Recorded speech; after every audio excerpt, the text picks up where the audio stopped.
Students, two এবং towards দুইটাই preposition যার অর্থ হচ্ছে দিকে।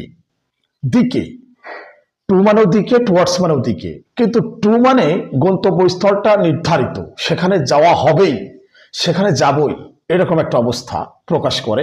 কিন্তু টুয়ার্ডস মানে কি, অনেক সময় যেতেও পারি, নাও যেতে পারি, অর্ধেক পথ থেকে ফিরেও আসতে পারি, দিকে নির্দেশ করে। ঠিক আছে, আচ্ছা উদাহরণ দিলে বুঝতে পারবে।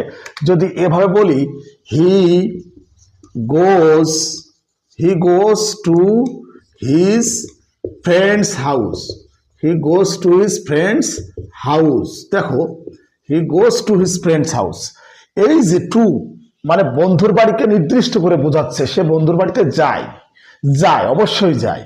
কিন্তু যদি এভাবে ব্যবহার করা হয়, he goes, বোঝার চেষ্টা করো ভালোভাবে, he goes towards his friend's house, he goes towards his friend's house, মানে সে তার বন্ধুর বাড়ির দিকে যায়।